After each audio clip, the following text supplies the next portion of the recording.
Okay, guys, we can just call it now. Liverpool's winning this Champions League.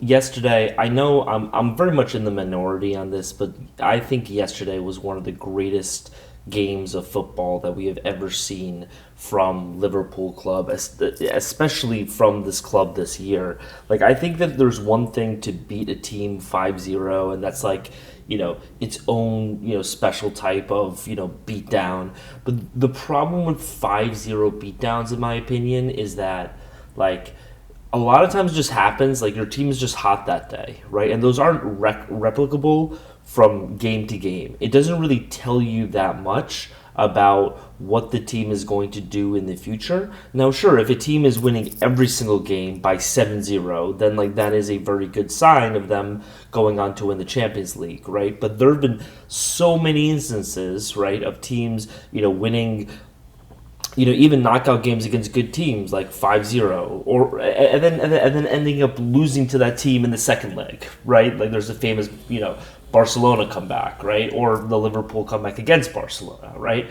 I think that what happened yesterday was special for another reason. Is that the thing with Liverpool is that we have had so many games where we just do not show up, and we've also had a lot of games, especially the 22 Champions League final, where we are the Paris Saint Germain in that situation, right? I've watched so many, especially under Jurgen Klopp games, where we're just passing the ball. We have like 90% possession, but we aren't able to put anything in the net, right? We have so many close misses, especially in that 2022 game against Real Madrid. There was that Mane shot, that Courtois save that I still get nightmares about. And then the other team beats us on the counterattack, and then we lose the game, right? This happens to us so many times that it's our kryptonite. It's the reason why Real Madrid keep on beating us, right?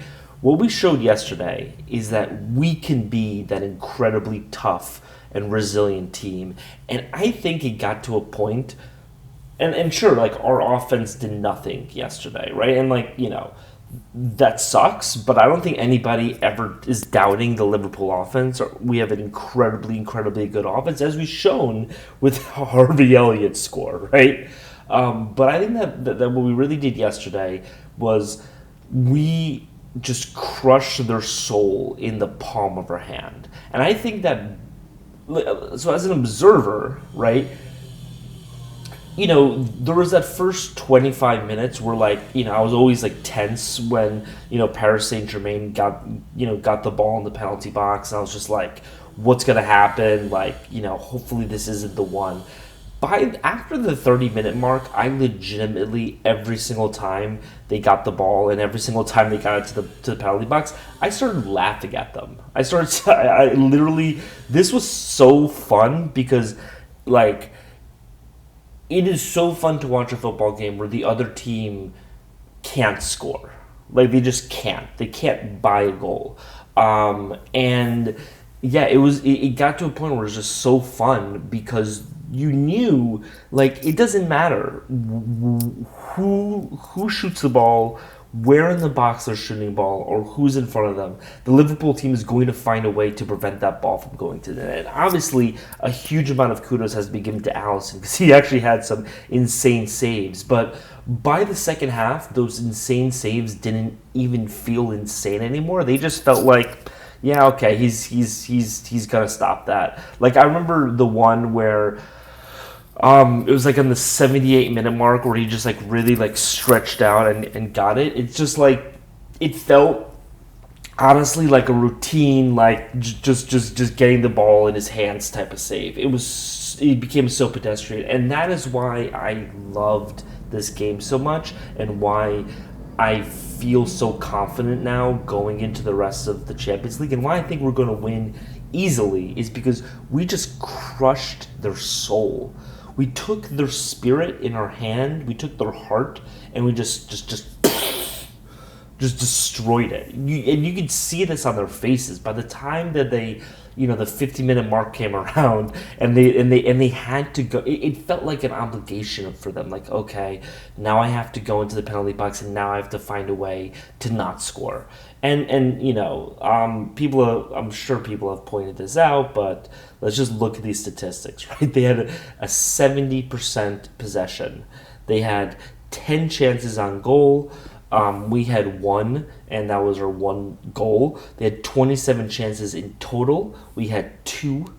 Um, you know, what's there to say? There was nothing that they could do yesterday to actually put that ball in the net. And so, I think that Liverpool takes this as an incredible confidence boost. Like, look, our defense held. And Paris Saint Germain, by the way, this isn't Paris Saint Germain of 2, 3 years ago, but they still have an incredibly good lineup.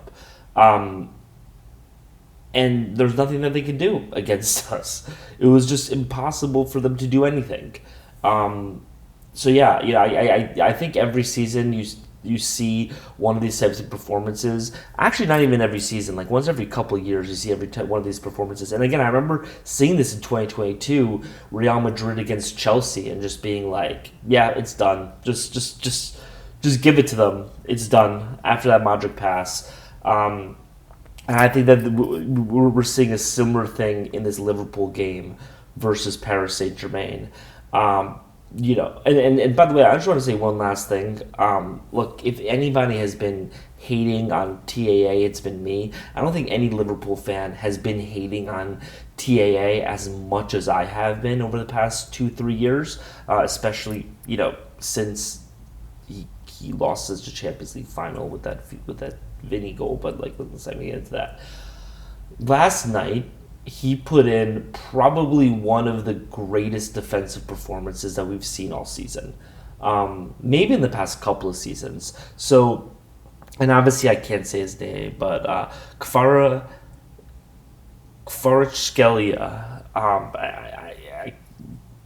My friend calls him Kvaradana. I'm just going to call him that. Kvaradana is one of the... So we can have a whole conversation about this, but like, the wily one-on-one winger is a lost art in football. You don't see these people anymore. Even Mo Salah can't really take on defenders one-on-one. He just kind of like goes towards them, moves his feet around, and then just like runs inside. But you don't see a situation where he's just like, he actually beats that defender, right? He just like kind of tries to run past him, right? And he usually runs it inside into another defender, right? So he's not even really beating the person, right? You don't see your Neymars, your Ronaldinhos, your Messis anymore, your Ronaldos who will just like literally go around a defender, right? So it's literally, you were defending me and now I'm behind you, right? Like you don't see that much anymore. Kvaradana is one of the few wingers who actually who can actually really beat a defender one-on-one. Saint Maximum, who used to be on Newcastle, is another one. He also has embarrassed TA in the past. I think that the fact that TAA really took him on one-on-one, I mean, he had some help during some times, but like it didn't feel like a situation where it was just like, okay, TAA is one-on-one, let's bring some help immediately, right? Like TAA cooked a little bit, and he played an incredible defensive game. And if TAA simply does that every game, like that's what we're asking him to do. But I just want to give him kudos for an incredible game. He shut Kvaradana down, and you can even argue that part of the reason why PSG did so poorly, and I would argue this, is because like once you start missing makeable shots, it kind of deflates every single person on the team's ego. And like, so really one of the best strategies that you can have in football when you have like a really good player like a Kvaradana is have them take missable shots, right? And this is why like, like a Messi or a Vinny or a Mbappe is such a great player to have, because the other team is basically like, okay, we'll let, Messi take a missable shot, and then Messi makes it, right? And then you're just like, okay, like now what do we do, right? But like the fact that we kind of pushed Kvaradana into making bad shots and he wasn't able to make them led us to win the game. So Obviously, Allison Becker should be the man of the match. Like, I don't think anybody's arguing that. But like, if I were to put like a man of the match number two, it would be TAA for blanking Faradon in this match. So, yeah, man, we're winning this. So sorry,